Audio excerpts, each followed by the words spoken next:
letras, fue amante de Carlos Ahumada y pareciera que dijo la palabra prohibida. Pues las cosas están ahí documentadas. San Juana, ¿qué te ha parecido todo este circo en la Cámara de Diputados? Bueno, mira, me parece tan penoso, pero no me sorprende de Rosario Robles. Efectivamente es una de las protagonistas de mi libro Las amantes del poder. El libro se titula El amor de la señora regenta y es una investigación sobre la trama de corrupción de Rosario Robles en tiempos cuando estaba en el PRD, vinculada directamente con Carlos Ahumada, y toda esta trama de corrupción que hay detrás, pero también de la historia de amor que según ella provocó que cometiera ciertos errores. Quiero decirte, Vicente, que en este libro yo incluyo las cartas de amor de la señora Robles dirigidas a Carlos Ahumada, y las incluyo porque son parte de la litis del caso. Están en el folio 78 del tomo 13 de la averiguación previa identificada con la clave APPGR CEIDO 18-2004, uno de los documentos que traía Carlos Ahumada Kurz a su llegada a México luego de su deportación de Cuba. Era una carta de su amada Rosario. El documento consta de 4 fojas con letra manuscrita en tinta color azul. Está dirigida a Carlos. Quiero leerte un poquito para que veas que es un tratado de cursilería lo que podemos observar en esta carta, pero que deja de manifiesto que detrás de esta trama de corrupción evidentemente lo que había pues era una historia de amor sui generis, ¿no? Ella dice: no sé cuándo nos volveremos a ver. Hoy te dejo aquí lejos de todos y de todas. No porque así lo haya decidido, sino porque las circunstancias despiadadas te obligaron a ello. Lamento mucho que estos últimos días juntos no hayan sido los mejores. Quise estar a tu lado para tomarte de la mano y apretarla muy fuerte y decirte con gesto tan sencillo que estoy contigo sin reservas, sin dudas, plenamente. Son cuatro hojas, te digo, y la verdad a mí me sorprende algunos párrafos, ¿verdad?, en donde ella pues no es que se tire al suelo, ¿verdad? Tú recuerdas aquella imagen de Rosario Robles y la esposa de Carlos Ahumada entrando a la prisión a verlo. Las dos fueron a verlo a la cárcel, pero es extraño porque claro, Carlos, cuando lo entrevistan después de todo esto, una de las preguntas del reportero del Universal que le dice: ¿amas a Rosario Robles? Y Carlos Ahumada dice secamente: no. Entonces ella aquí en la carta se le tira al suelo y dice esto: no te culpo incluso si me dejas de querer como ya lo estás haciendo. Solo puedo decirte que quiero que sepas que mi corazón te pertenece. Que pase lo que pase, nunca dejaré de amarte, nunca dejaré de agradecerte por lo que has hecho por mí. Que como dice la canción que te dejo, en la número 1 del CD de Ana Belén ahora: aunque me encontrara un ángel, dudaré que me haga volar tan alto como tú, porque contigo he volado alto. He recuperado mis sueños, mis fantasías y mis deseos. Por eso, si es necesario, y a lo mejor llegó el momento de hacerlo, soy capaz de hincarme, de arrodillarme, de firmar mi carta de rendición para que a ti no te toquen. Y no nos está declamando un poema de Neruda. San Juana Martínez nos está leyendo parte de la carta de Rosario Robles a Carlos Ahumada. Pues vaya historia de amor. Imagínate tú lo que hay, ¿no? Entonces, no tienen desperdicio estas cartas. Alguien me reclamaba que son cartas privadas, pero yo dije, oye, son parte de la litis, son parte de un expediente judicial que se quedó ahí y que, como bien dice Fernández Noroña, hay que enjuiciar a esta señora no por su historia de amor, que fue patética, sino por la historia de corrupción. O sea, claro, están todos los elementos desde entonces, y viene toda una gran entrevista a a su enemigo, ¿verdad? Porque en ese momento también gracias a la litis se descubre cómo hizo todo el montaje contra Andrés Manuel López Obrador en ese momento para que no llegara al poder con aquello de el dinero entregado por Bejarano. Hay una gran entrevista a Bejarano.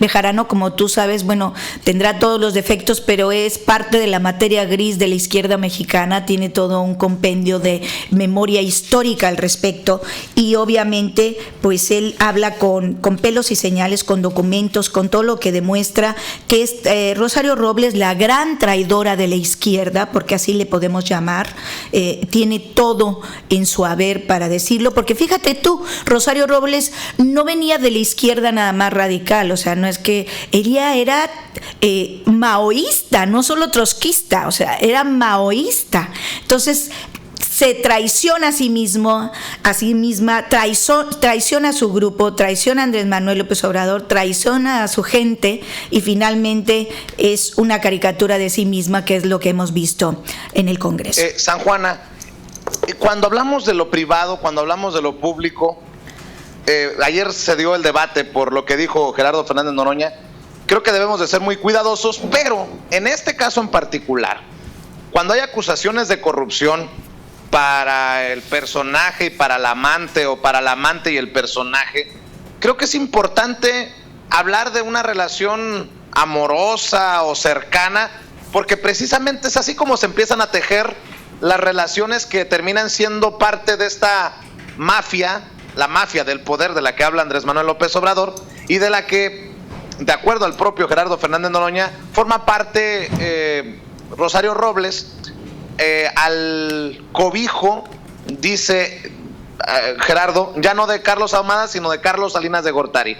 En el momento en que ya hay acusaciones de corrupción, creo que el tema de amante o no amante, cartas de amor o no cartas de amor, dejan de ser privadas, ¿estarás de acuerdo? Totalmente. Y aparte, bueno, forman parte de un expediente judicial precisamente porque ella en algún momento negó esta relación para salvarse y se salvó de la cárcel, hay que decirlo. Se salvó porque ella tenía que haber sido llevada junto con Carlos Ahumada y sus vínculos con el poder, concretamente con Salinas de Gortari. Aquí muestro una anécdota en donde ella llega a la casa de Carlos Salinas de Gortari y le dice, tiene la banda en como en un escaparate, ¿verdad?, en una vitrina, y le dice, ¿quieres probártela? Y ella dice, sí, quiero probármela. Entonces ella se prueba la banda presidencial, es decir, que ella en algún momento, no sé si todavía, ¿verdad?, si es parte de su delirio, en algún momento se consideró presidencial o capaz de ser presidenta de México. Entonces, imagínate hasta dónde podemos llegar, ¿no? O sea que sí es importante eso y decir que la vida privada deja de ser privada y se vuelve pública cuando cometes ciertos delitos. Y eso es lo que demuestra este libro que yo empiezo con una historia de Enrique Peña Nieto y su pareja extramarital, Maritza Díaz Hernández, con la que tiene un hijo y con la que continuó después de casado con Angélica Rivera. Y lo incluyo con unas grabaciones que tuve acceso de conversaciones entre ella y Peña Nieto, entre su amante o su pareja extramarital. Y lo incluyo porque Peña Nieto violó también de alguna manera los estamentos judiciales para reducirle la pensión alimenticia a su hijo, para discriminar a su propio hijo, el que lleva incluso su apellido, ¿no? Es su hijo legítimo, aunque fuera del matrimonio. Entonces, son cosas que hay que contar, ¿verdad? Y que claro, evidentemente tienen un interés público, Vicente. Tú has sido defensora también de la mujer desde tu trinchera periodística. ¿Cómo te cae el discurso de Rosario Robles de me atacan por violencia política de género? Yo soy una víctima y creo que así como Peña Nieto no se ha dado cuenta de lo que piensa el ciudadano de a pie en México, así Rosario Robles no se ha dado cuenta que es una de las mujeres más señaladas y más odiadas por el mexicano y las mexicanas también, pues, para no dejar fuera a las mujeres, mi querida San Juana. Por supuesto, y mira, si hay alguien en México que no tiene visión de género es Rosario Robles. Ninguna, aunque ella se dice feminista y defensora de las mujeres, ninguna de sus acciones ha beneficiado en absoluto a este gremio, ¿no? Y creo que desde su trabajo en Cedesol o en cualquiera de los puestos que ha estado, nunca ha beneficiado la lucha de las mujeres, al menos sus luchas no particulares. No tiene nada que ver, o sea, ella se convierte a sí misma en víctima, pero realmente no lo es. Hay que decir las cosas como son, ¿no? O sea, la sombra de la corrupción la persigue desde hace muchos años y beneficiarse del poder ha sido una de sus costumbres. Entonces, ojalá y pronto se siente en el banquillo de los acusados. Lo veo difícil por lo que ocurre en la otra comparecencia en el Senado, en donde Alfonso Navarrete Prida hace una declaración, la más triste yo creo, la más preocupante, que César Duarte enfrenta delitos que no son graves, que por eso no procede la extradición y que si regresa a México podría enfrentar sus procesos en libertad. Después de tantos años, para esto, ¿a qué estamos jugando con la Procuración de Justicia en México? Ya vimos el Baester, ya vimos el caso de Emilio Lozoya, ya vimos el caso, o estamos viendo el caso de Karime Macías. Que diga esto el secretario de Gobernación es verdaderamente lamentable. ¿Estarás de acuerdo, San Juana? Totalmente. Fíjate que esa va a ser la gran asignatura del gobierno de Andrés Manuel López Obrador. El 1 de diciembre, a partir de ahí, yo creo que los mexicanos debemos exigirle a él la separación de poderes, que él ha sido un gran defensor, bueno, que lo demuestre, porque el Ejecutivo no tiene que intervenir en el Judicial. Y si realmente su gobierno va a ser un cambio para el país, lo primero que se tiene que hacer desde el Poder Judicial es enjuiciar a todos estos corruptos. Nada de que borrón y cuenta nueva y la República del Amor y de aquí todos nos queremos y no pasa nada y vamos a empezar de cero. No, señores.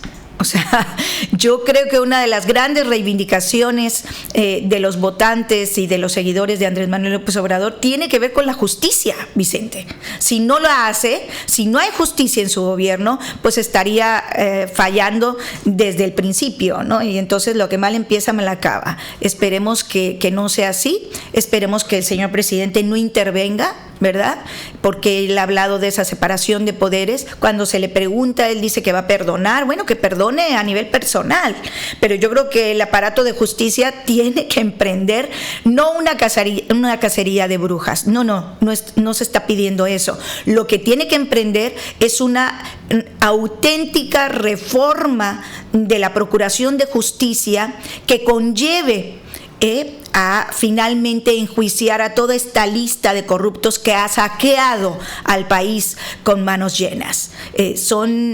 Parecería que había hay una competencia de a ver quién roba más. No hay un solo gobernador en este momento que alguien pueda poner la mano sobre el fuego y decir es un gobernador decente. No sé si entre el público de este programa alguien pueda mencionar a alguien, pero realmente ¿quién ha robado más? O sea, está la competencia, 60,000 millones, 30,000 millones los Moreira, 60,000 los Duarte y compañía. Entonces, son verdaderamente escándalos de corrupción que tendrían que llevarse a cabo las investigaciones desde el principio. Ojalá y así suceda.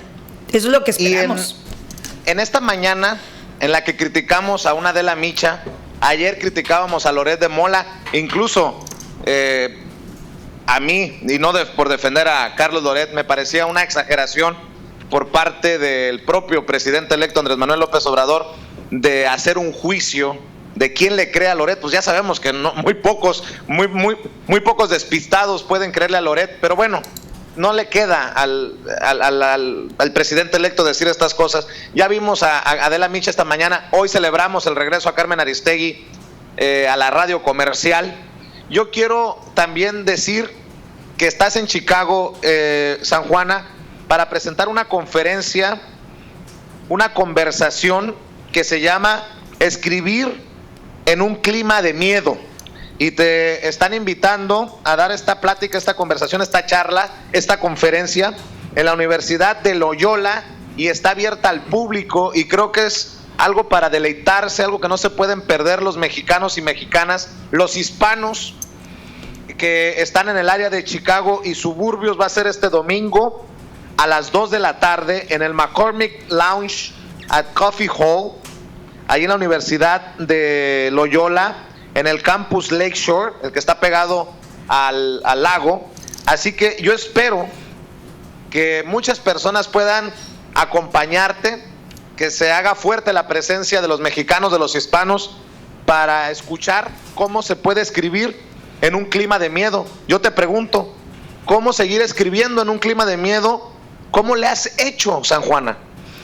Pues mira, ciertamente es complejo, debo decir y agradecer esta invitación. Yo estoy muy feliz de estar aquí en Chicago, una de las ciudades con más mexicanos, además de Los Ángeles, donde tú estás. Y agradecer a la Universidad de Loyola, por supuesto, a Nicolás Patrica, que es el maestro emérito que está organizando, junto con Lucina Catman, que está aquí del PEN San Miguel, es del PEN Internacional, pero el PEN San Miguel es el que está organizando todo. Lucina, muchísimas gracias por estar aquí conmigo, por el apoyo. Quiero decirte que ellos han sido mis ángeles de la guarda, porque en los últimos amenazas y los últimos momentos difíciles que he pasado en México debido al desarrollo, al trabajo que nosotros hacemos como periodistas independientes y críticos, ha sido difícil afrontar estos momentos de miedo y de persecución, y gracias a ángeles de la guarda como Lucina y como Nick puedo respirar y sentirme más segura por el extraordinario trabajo que hacen en apoyo a los escritores y periodistas perseguidos. Ajá. Y quiero decir, San Juana, que también vas a estar el jueves, o sea mañana, entre 6 y 8 de la noche en la Universidad Autónoma de México, la UNAM, Así Campus Chicago, sí. En el 350 al oeste de la Erie Street, sí. En el centro de Chicago, en la Galería 2, de 6 a 8, y que también es parte de la iniciativa para refugiados de la ciudad de Chicago, estas pláticas, estas conversaciones, sí, con San Juana Martínez, escribiendo o escribir en un clima de miedo. Yo te pregunto, ¿el clima de miedo se va con la llegada de Andrés Manuel al poder, o vamos a seguir escribiendo y reportando en un clima de miedo? Porque hay que decirlo, sí, como diría el propio Mireles, Andrés Manuel no llega con una varita mágica a cambiar las cosas a México. Sí, desde luego, y 6 años no van a ser suficientes, estamos conscientes de ello, pero sí queremos cambios por ejemplo, en la protección a los periodistas. Hasta ahorita, Vicente, hay que decirlo, la Fiscalía para la Atención de Delitos ha sido una cortina de humo, no está funcionando. Más del 95-99% de los crímenes contra nuestros compañeros están impunes.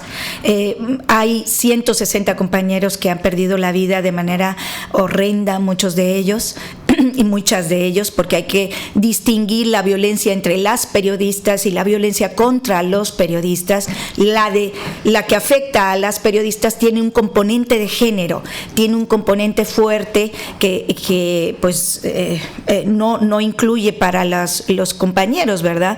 Y en este sentido no han cambiado, por supuesto, las cosas desde los últimos sexenios, y esperamos que sí cambien con la llegada de Andrés Manuel López Obrador. Él ha declarado en muy distintos momentos que va a respetar, y por supuesto, el trabajo de los periodistas y de la libertad de expresión, va a respetar nuestro derecho a la libertad de prensa, a la libertad de información.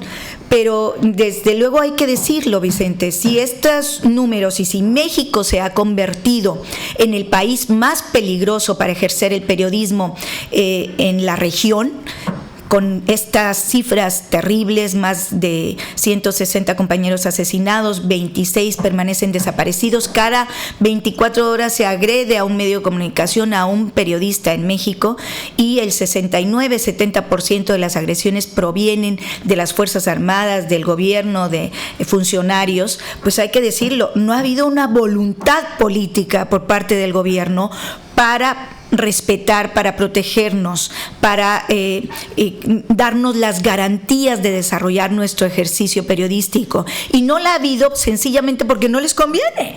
O sea, no les ha convenido tener voces críticas, voces independientes, y han querido matar al mensajero, y lo han logrado en muchos casos. Estamos cansados, Vicente, de ver pasar los cadáveres de nuestros compañeros, y es muy doloroso. A nosotros nos mataron 2 compañeros en un año, Miroslava Brecht y Javier Valdés en Sinaloa, Miroslava en Chihuahua. Para la jornada ha sido muy, muy doloroso, y por supuesto todos los crímenes, ¿no? Ojalá y esto efectivamente cambie, y no ojalá, se lo vamos a exigir a Andrés Manuel López Obrador. Ya que estás hablando de estos casos, iba a hacer referencia a Javier Valdés. ¿Qué es más difícil?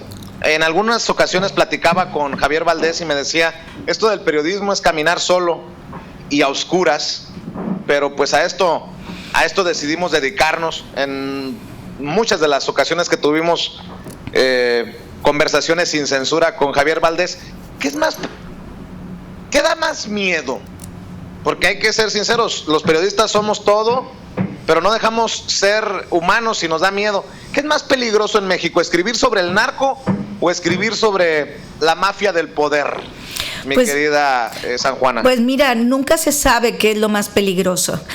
Una fotografía publicada puede acabar con la vida de un fotógrafo o de un periodista, alguien que no quería que publicara su imagen.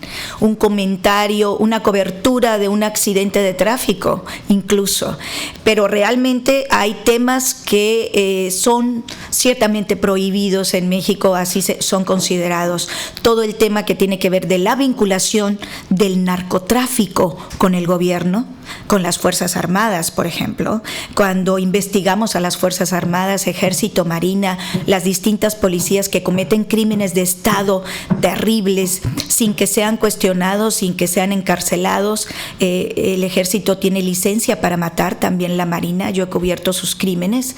Más de 11,000 denuncias por graves violaciones a los derechos humanos contra el Ejército, que van desde tortura, ejecuciones extrajudiciales, desaparición forzada, son cometidas diariamente, y ellos tienen una patente de corso, algo que les permite seguir cometiendo estos terribles crímenes. Uno reportea esto y dices, pues sí, ¿qué es lo más peligroso? No se sabe. Lo que uno va es midiéndole el agua a los camotes, como decimos, ¿verdad? Cambiando de tema. Si yo investigo la desaparición forzada de los 43 muchachos de Ayotzinapa y el vínculo con el Ejército, eso genera que allanen mi casa, que me persigan, que tenga una persona afuera de mi casa vigilándome en las 24 horas, pues es terrible, ¿verdad? Pero es así. A veces hay que cambiar de tema, investigar otra cosa. Pero ¿qué es más peligroso? Fíjate, yo que llevo 20 años investigando la mafia de la Iglesia Católica, concretamente los abusos sexuales cometidos por los sacerdotes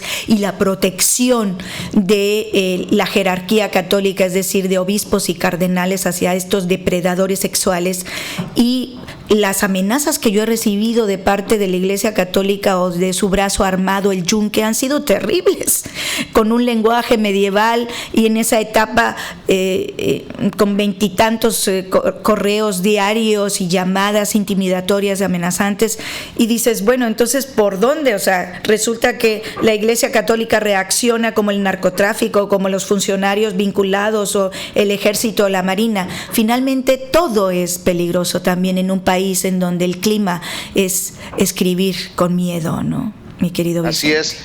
Estamos platicando con San Juana Martínez. Nada más te quiero preguntar por... ¿Puedo tener agüita o café?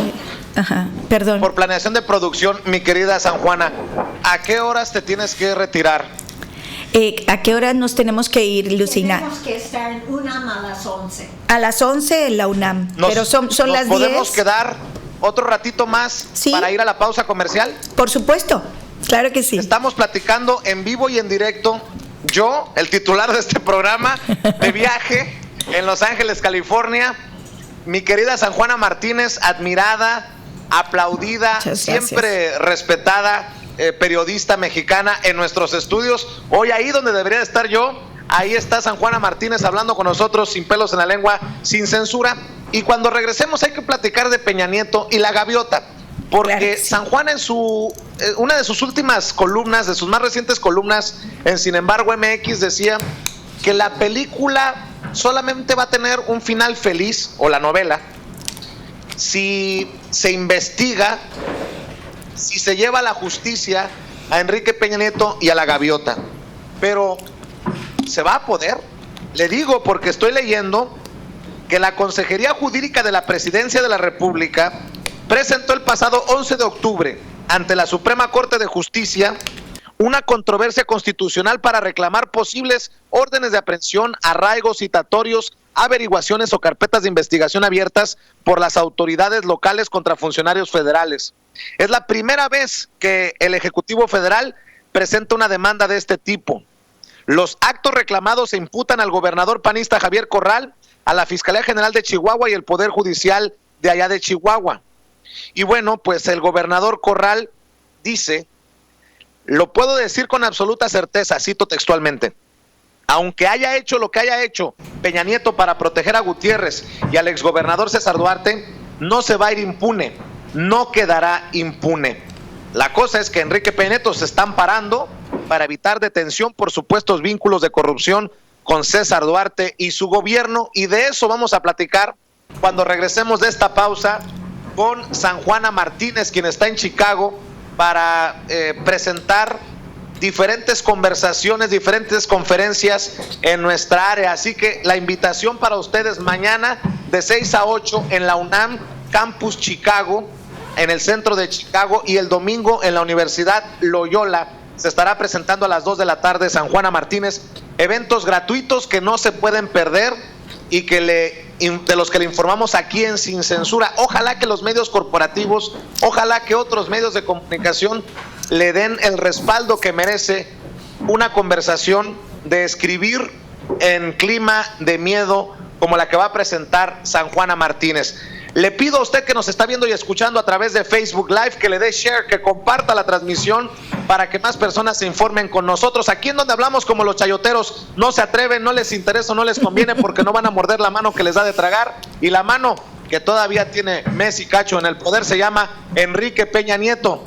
Aunque la mano que va a llegar también dice que va a repartir chayote, a la mitad, pero es chayote. Desde gracias, aquí, es un gran nuestro elogio. llamado para que el gobierno de Andrés Manuel López Obrador acabe con este presupuesto de la publicidad oficial que compra coberturas y compra silencios. Eso es parte de lo podrido en nuestro México lindo y jodido. Desde aquí también le pido que nos regale un like, un me gusta a nuestra página oficial en Facebook, en Sin Censura con Vicente Serrano. Ya somos más de 600,000 en esta familia que se informa sin censura. Si me quiere seguir en mi página personal, búsqueme como Serrano Vicente. Le pido que se suscriba a nuestro canal de YouTube, el oficial Sin Censura Media. Somos más de 300,000 suscriptores. Ya vamos para los 330,000 suscriptores. Y ahí va a encontrar en este canal oficial mentadas de madre. Por cierto, le voy a preguntar a Sanjuana Martínez si corremos peligro por las mentadas de madre para Peña Nieto y para la gaviota, que tantas millones de vistas tienen en redes sociales. Y ahí va a encontrar también la oportunidad de aportar a Sin Censura.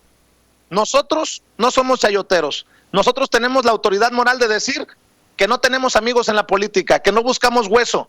Por eso, con el apoyo que recibimos de nuestros patrocinadores, ese dinero de publicidad oficial, y el apoyo que recibimos de ustedes como audiencia, sus donativos, sus aportaciones, es que seguimos avanzando más de 8 años informándole ya sin pelos en la lengua, Sin Censura. Aquí en nuestro canal de YouTube Sin Censura Media, don David nos muestra con una flechita en donde usted puede darle clic, ahí donde está el signo de pesos o de dólares, nos manda su aportación con su tarjeta de crédito y nos manda un mensaje que con mucho gusto leemos aquí en Sin Censura. Y recuerde, como ayer andaba caído, andaba perdido YouTube, pues una forma de sacarle la vuelta a estos problemas en redes sociales, a los ataques que hemos recibido, a las limitaciones, a los castigos, a esos ataques de las personas que no nos quieren, que nos quieren desaparecer de las redes sociales. Ya ve que nos desaparecieron nuestra cuenta oficial en Twitter. Pues baje, descargue nuestra aplicación Sin Censura en su teléfono celular, Android o iPhone. Es gratis y muy fácil hacerlo en cualquier parte del mundo. Saludo a las personas que utilizan nuestra plataforma telefónica y nos escuchan en vivo y en directo, marcando un número de teléfono desde cualquier parte de Estados Unidos. Y para las personas a las que les resulta muy complicado lo del superchat y quieren hacer sus donativos vía telefónica, recuerde que mi compañera Ceci Vega contesta las líneas todas las mañanas. Si usted marca desde Estados Unidos, marque al 1-800-750-4542, 1-800-750-4542, y desde México se puede comunicar al 001-773-475-7214. 001-773-475-7214. Y como la opinión de nosotros es punto y aparte, la opinión más importante es la de usted. Si quiere también entrarle a la discusión, al debate con San Juana Martínez, llame, comuníquese. Está escuchando, está viendo Sin Censura con un servidor, Vicente Serrano. Voy a cumplirle a nuestros patrocinadores porque ya se me están quemando los frijoles, y espero que usted compre sus productos, que contrate sus servicios, porque gracias a esos empresarios, a esos pequeños empresarios mexicanos comprometidos con la verdad, comprometidos con el derecho de ustedes, los ciudadanos de a pie, con su derecho a la información, es que ellos, a través de su publicidad que pagan con nosotros, que pudieran pagarla en Univisión, en Telemundo, en Televisa, en Azteca, en Imagen, es que nosotros seguimos avanzando para hablar sin pelos en la lengua, sin censura. Voy a la pausa y regreso para seguir platicando con San Juana Martín.